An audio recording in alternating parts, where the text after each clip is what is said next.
Y'all, SmackDown is just unfathomably bad. I mean, I end the episode every week at this point. I'm just like, wow.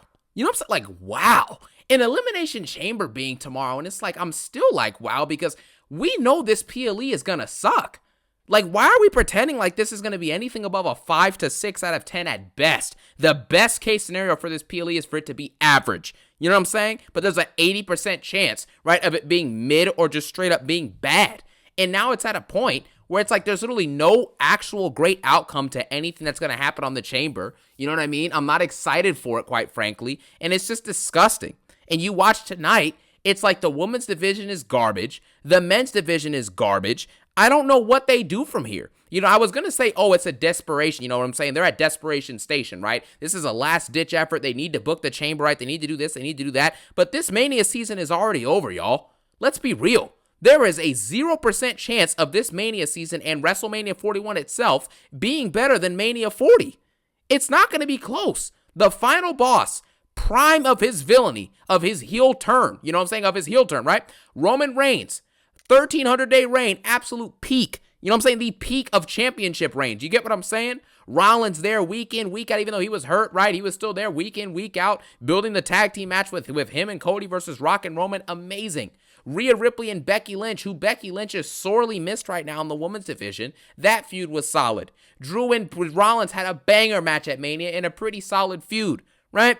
I just don't understand how you go from that. Even Logan Paul, Orton, and KO had a fun feud with ended up being a pretty good match at Mania 40 as well. EO and Bayley had an okay feud, but the match was very good. You know what I'm saying? Like, how do you go from that to this Mania? And you look at this and look at the forecast and you think this is going to be anything? None of this matters. None of it matters. So what if Elimination Chamber is booked well? It's over. And everyone knows it for some reason except for Triple H. So let's get into this SmackDown. Let's just hurry up and get through this, man, because I'm so done with this stuff. We start off with Trish Stratus. She comes out. She thanks everyone. They're in Toronto, Canada. You know what I'm saying? They're talking about, you know, whatever the heck. You know, she's basically grateful for everybody. She says, thank you for cheering me. Thank you for your support. She then says, what time is it? You know what I'm saying? Because at the end of the day, or what year is it, she says, because it's like The Rock is back. I'm back wrestling. Lillian Garcia is announcing me. You know, what year is it? And it's a nice little blast from the past, little promo. And then Tiffany Stratton comes out and talks about Tiffy time. And it's just this corny moment where her and Tiffany Stratton say Trishy time. And at this point, I'm already ready to shut the TV off. Right, I ended up almost falling asleep. Actually, I did fall asleep for about 5 minutes during this episode, but it was like later in the show, so we'll talk about that when we get to it. But this was just stupid. Chelsea Green then comes out. She says America is better than Canada, even though she grew up and was born in Canada, I'm pretty sure. And then she basically talks about, you know, how America is better, how she learned how to be a great wrestler in America, and America has this, and America has that. Corny, annoying, and it supports my claim that every single one of these women's wrestlers now has the same character. There's nothing that differentiates Chelsea Green from Tiffany Stratton. They both go in the ring. They have annoying bratty gimmicks, annoying bratty voices, right? And they say the same things on the mic. I'm Chelsea Green. It's my time. I'm Tiffany. It's Tiffy time. Let's fight. Like, dude, shut up. You know what I'm saying? Just shut up. We can basically skip this at this point. Tiffany Stratton ends up fighting Chelsea Green in a nothing match that ends in DQ after Nia Jax and Candice LeRae get involved, beat them up for a second, and then Tiffany and Trish Stratus end up winning the little brawl. They're going to win the match tomorrow at Elimination Chamber. It's filler anyways. You know, this is why I said Mania 41 is already doomed. Do you understand what I'm saying? This women's division has nothing to offer. Charlotte Flair is sitting in the back doing interviews with Byron Saxton, right? While Tiffany Stratton's out in the ring cutting bad promos with Chelsea Green. And these are the two people who are supposed to be building feuds with each other for Mania 41. It's over. OVER. Done. Nada. You know? Then we get a next segment basically with Cody Rhodes. Cody Rhodes, we get to go back into the libation layer. You know what I'm saying? Where we see all the libations on the wall. We got sushi on the table, pastries, all that stuff. And then R-Truth is back there making his usual jokes, talking about, can you get us some more stuff back here? Because he's acting like it's their locker room. Pretty decently funny bit. And then Cody Rhodes basically is just sitting here talking about, yeah, The Rock gave me this backstage room. And I'm like, dude, what even is this anymore? What does The Rock literally have to offer this guy? Cody Rhodes is a millionaire. He is the WWE champion. He's one of the faces of the company. He used to be Stardust and had to leave the company and then come back. You know what I'm saying? How in the world is someone like this, who now has everything he's ever wanted and everything he dreamed and worked hard for, now he's going to sell his soul to The Rock? It makes no sense for him to sell his soul, therefore he's not going to. But with this booking, you never know. You know, you sit back, you watch this segment, it's like, why are we doing this? So what? He's got a libation layer now. That's all The Rock has to offer? We know Cody ain't going to be on the board of directors, so what do you have to offer Cody, who's already at the top of the company with the belt? This is just stupid. Then we get Andrade versus Jacob Fatu. This is a pretty solid match. The crowd's chanting, "This is awesome," as they usually do. This match was not awesome, but it was solid. Andrade does most of his run-of-the-mill moves that look absolutely awesome. He does that moonsault, you know what I'm saying? He does a double moonsault, right? He does the diving kicks, you know what I'm saying? The forearms, the Meteora. It's pretty cool. Andrade is a very good in-ring performer, and Jacob Fatu is pretty solid in the ring as well, obviously. So he does pop-up Samoan drops his usual moveset and ends up beating Andrade, okay? Now, after this happens, this basically was to qualify for him to be in the triple threat later on the night with LA Knight and Carmelo Hayes in the U.S. Championship Contenders match. First off, want to say, I heard Shinsuke Nakamura's brother passed away recently, so rest in peace to Shinsuke Nakamura's brother. You know what I'm saying? He obviously has surprise, probably going to be taking a couple weeks off. That's why they had to cancel the LA Knight versus Shinsuke match for this week for the belt, and now do a U.S. title, tournament in which LA Knight ended up winning anyway, because they kind of had to fill in for a week or two, right? But I honestly would have just strayed away from the whole thing. You know what I'm saying? I mean, he lost an actual loved one, so I think, LA Knight just have his match get delayed for 2 weeks. We didn't need to see all these nothing matches for nothing. It was pretty ridiculous. But yeah, rest in peace to Shinsuke's brother. Then we get to the next thing, which was a tag team garbage segment. The tag teams are basically all the usual jobber tag teams that come out on SmackDown. This was a waste of time. It was boring. It was completely uninteresting and very forgettable. The Street Profits came out to no reaction because this crowd sucked, and also because their stock has completely plummeted. Not that they had much to begin with, right? But I at least had hope for them in 2024 in the later parts. I was like, you know what? They're having tag team championship matches, right? They're feuding with the Bloodline. Maybe there's a possibility where they eventually get their time to shine and they fight back and maybe they finally win a tag team championship. But obviously that didn't happen, and it's probably going to happen at some point this year, but it doesn't matter now. The crowd soured on them. They had their chance and Triple H booked them into oblivion. Montez Ford's got all the talent in the world. Dawkins has solid talents, and they're sitting here as jobbers who are feuding with Motor City Machine Gun, Garza, right? Pretty deadly, pretty garbage, right? And DIY, who last week when DIY came out after the Rock segment with Cody Rhodes, the viewership dipped by like 300K just in that 5-minute span alone. It's over. DIY is absolute garbage, and so are all these tag teams except for the Street Profits, but due to booking and who they're surrounded by, it's not going to work out. Then we get the best part of the night, which was this like 10 to 15 minute thing with all the members of the Elimination Chamber. First off, they play a Cena video promo. Drew comes out and interrupts it, and Drew basically buries John Cena on the mic. He says, "I will bury you tomorrow," and he brings up the fact that Cena would be, the Cena of 2010 and 2011 would be absolutely ashamed of the Cena that he is now. And he was joking about how John Cena's bald spot needs its own area code and how he doesn't show up to work in his retirement tour. Drew McIntyre was basically saying all the things that have been going through our minds for weeks at this point about John Cena's retirement tour, which is low-key going to become a failure depending on what happens tomorrow, right? Because there's nothing to talk about. John Cena's retirement tour is, objectively speaking, a failure if he wins tomorrow. There's nothing to speak of because he's not going to win the belt at any PLE unless it's a Rumble, a Mania, a SummerSlam, or the very last PLE of the year right at the time when he's about to retire. That's it. So if he doesn't win at Mania, if he doesn't win the Chamber tomorrow, he ain't getting nothing, at least until SummerSlam. So now for the next 5 months, what's he going to do? Feud with Logan Paul? Could be fun, but is it going to last 5 months and be intriguing? Probably not.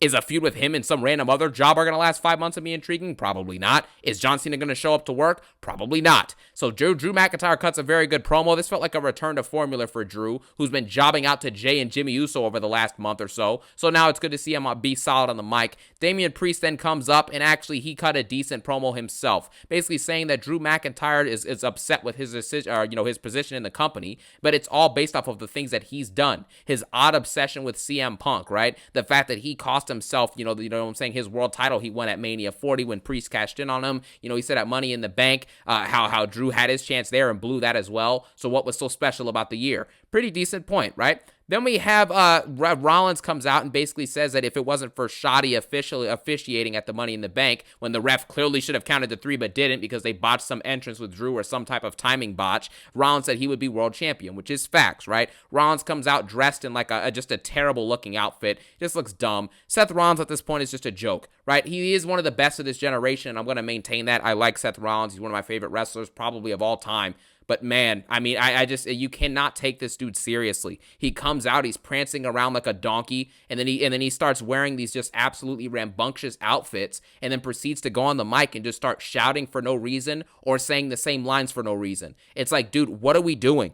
You know what I'm saying? It's the same thing with Jacob Fatu. Just because you shout and you're intense in your promos doesn't mean that the promo's great. It just means you're yelling at us. That's all it means. So now it's just a situation where I'm like, I don't even know what to say about Rollins, but that's that. Then CM Punk cuts the best promo out of all of these people. I almost called them all these jobbers, right? But, I got ahead of myself, right? CM Punk comes out and cuts the best promo out of all these guys. It basically brings up the fact that if you don't want to show up like John Cena, then don't show up because I'm going to be an animal tomorrow. I already beat you, Seth Rollins. You're looking like an absolute loser, dressing ridiculously. He calls that out. Got a decent pop. And then CM Punk basically brings up the fact that, he doesn't have any problems with Damian Priest. And then says Drew McIntyre is incredibly obsessed, but already got destroyed and got his soul taken in Hell in a Cell a couple months back. After CM Punk says all of this, he basically brings up the fact, like I said, that Cena hasn't shown up to work and that Punk will walk out of the chamber, with that W and with his Mania ticket, because the only thing he's obsessed with is Mania, while these other losers are obsessed with him. Very good promo by the Punker, you know what I'm saying? And then Logan Paul pulls one of the greatest and most entertaining and funniest swerves of all time in WWE history. And John Cena's music plays after everyone's bashing his schedule, and the crowd's losing it, everyone's hype. It's like, oh, John Cena. I even fell for it. I was like, yo, Cena's here, Cena. Just for it to be freaking Logan Paul, bro. Logan Paul comes out, he's making jokes doing the "You Can't See Me." The crowd quickly turns from super pops to booing all of a sudden. They're super upset. And Logan ends up cutting a pretty kind of boring promo, which is shocking because he's usually pretty good on the mic. But he cuts a boring promo pretty much. Don't even really remember what he was talking about. Just kind of saying a bunch of random lines. And then as CM Punk starts walking up to him because he's about to fight him, Logan Paul says, "Hit my music," and just runs away. And that's literally it. He calls Damian Priest irrelevant, which is obviously true.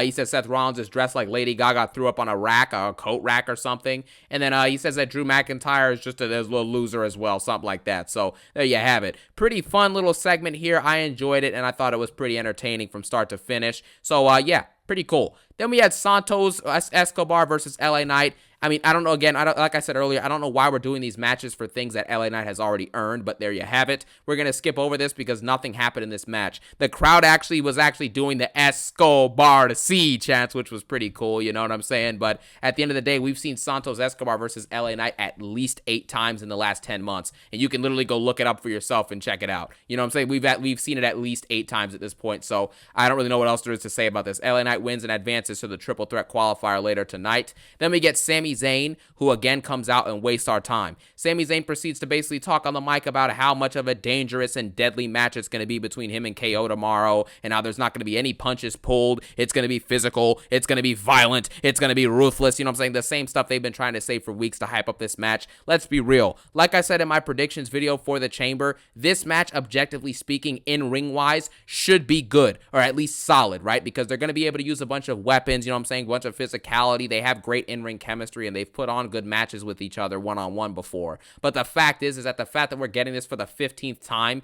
it feels like a mandated time of the year where Kevin Owens and Sami have to feud. You know, that's all this is. It's very bland. I'm not invested in this. And then Sami Zayn, after saying all that, Kevin Owens pops up on a video broadcast. He's basically at the actual Rogers Center where Chamber is taking place tomorrow, basically telling Sami Zayn, "You better get ready for me, bro, because I'm going to destroy you." You know what I'm saying? And when your kids have to watch you eat through a feeding tube, you know what I'm saying? All the generic stuff, right? When you can't provide for your family and your kids, I'm going to sit there and I'm going to watch and I'm not going to care because you did this. You know what I'm saying? Like Finn Balor, "You did this, Damien. You turned your back on the Judgment Day. You. I can't stop thinking about Punk." You know what I'm saying? And that's pretty much all the situation is with this, right? This promo is basically basic stuff that we've been seeing for weeks now, so who cares? Then we get Melo versus Braun Strowman. Melo does a really cool finish to this match, pretty funny. Solo comes out and tries to chair shot Braun, and Braun Strowman no-sells it, I should say. And then Carmelo Hayes, because the chair is slid in the ring, when Braun Strowman gets back in the ring and the ref is mouthing at Solo to get out of the way, Carmelo Hayes slams the chair on the mat, then tosses the chair to Braun Strowman and then falls down. So when the ref turns around, it looks like Braun beat up Melo with a chair, you know what I'm saying? So Melo wins off of a DQ. Pretty creative spot, pretty cool moment. But at the end of the day, you know, Melo's just qualifying for a triple threat U.S. Championship #1 contenders match. That's a whole lot of mouthful right there, you know what I'm saying? A whole lot of crap going on, right? But he's basically qualifying for a match that we know he's not going to win, so who cares? Then we get a 6-woman tag match, Liv Morgan, Raquel, and Roxanne Perez versus Bianca, Naomi, and Bayley. I'm done with pretty much every woman that was in this match. I have nothing to say. I have respect for Liv Morgan. I have respect for Liv Morgan, you know what I'm saying? Because even though she stinks on the mic, in my opinion, and her character work is kind of mid, Liv Morgan wrestles consistently and shows up and does the bare minimum to get herself over, at least attempt to, right? Same thing with Bayley. She at least, you know, wrestles consistently. Bianca you guys already know she got my respect, you know what I'm saying? She's one of the best in the business. And then obviously, you know, the other ones I don't really care for, quite frankly. Naomi's decent, but come on. You know, Raquel Rodriguez is, I mean, come on. Like, let's be real with ourselves. And then Roxanne Perez at this point is just a little fish in a big pond. Like I've been saying for weeks at this point, it's easy to be a big deal in NXT. It's not easy, I should say, right? But it's easy. It's pretty easy in comparison. You know what I'm saying? It's just if the higher ups like Shawn Michaels and the Bookers, Triple H, all those people, if they want you to be champion, you're going to be champion. So Roxanne Perez was able to win some championship gold in NXT, get over, have a long reign, put on a couple good matches, cut bad promos pretty much, and she got super over, and now she's being touted as the prodigy, and she's going to be one of the best women wrestlers of this generation. You know what I'm saying? The next wave of 4 horsewomen starts with Roxanne. No, it doesn't. Stephanie Vaquer is better than her. Everyone she was in the ring with tonight looked like, listen, Roxanne Perez looked out of place in the ring tonight. It's as simple as that, right? Even with Raquel Rodriguez being in the ring, who's an absolute jobber, she still looked out of place amidst all of them, because Roxanne Perez, like, no offense, of course, but this isn't anything offensive, but I'm just saying, her stature is very small. Right? She's shorter than Liv Morgan, who's already like 5'3" at best. You know what I'm saying? Maybe 5'2", who knows? Right? And then Roxanne Perez looks like she's like 5 feet. There's no one who you can believably look at in the women's division and be like, wow, Roxanne Perez can beat that person. You know what I'm saying? It's just not believable. So Roxanne Perez is going to have to deal with this now for the rest of her booking. And unless she's a manufactured star like they're trying to do now by having her pin people and win all these matches and do all this stuff, she's not going to get over. She doesn't have it on the mic. She's not elite in the ring. She's not great enough in the ring to get over strictly off wrestling like Io Sky was able to do, right? It's just not going to work. And I hate that, you know, I hate to do all this, right? And just, it kind of sounds like I'm ragging on Roxanne Perez, but it's like, dude, I understand that NXT has a great women's roster. I was just praising the roster like a day ago, you know, but the fact is that Roxanne Perez, man, I just don't believe in her future. Unless they book her, even if they book her as champion, eventually the real talent will seep through and we'll be able to see the cracks and realize that she's a bona fide mid-card jobber. But the fact that they tout her as some next, you know, second coming, right? Some Trish Stratus level, you know what I'm saying? The next, like, freaking Charlotte Flair, the next Becky Lynch, like, dude, stop. You know what I'm saying? Just stop the nonsense, right? It's just not believable. This match was pretty forgettable. Nothing meaningful happened except for the fact that Roxanne Perez ends up pinning Bayley. And then afterwards in the match, Alexa Bliss is looking at her from behind after showing up randomly, hits her with the Sister Abigail into a DDT move.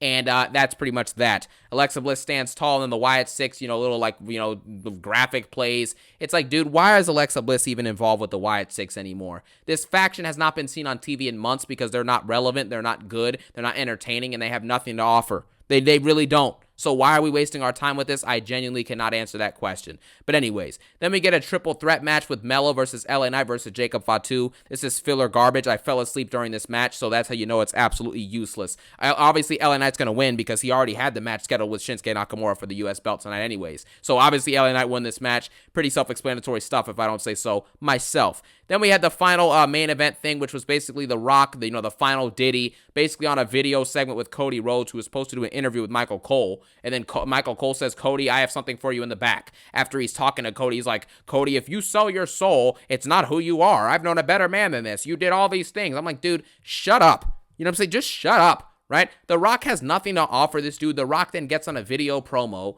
and says absolutely nothing. He says, embrace me. Just like your dad, you know, when your dad passed away in 2015, it broke my heart. Don't break my heart again, boy. Tomorrow at the Chamber, I'm going to give you the opportunity to embrace me. You know what I'm saying? And be my champion as I be your brother. And we stand tall. It's like, and no one can even explain what The Rock is offering this dude. Michael Cole can't explain it. No one on the announce team can explain it. And Joe Tessitore absolutely brings zero energy to any of these shows, but to be fair, neither does the crowd and neither do the wrestlers, so who cares?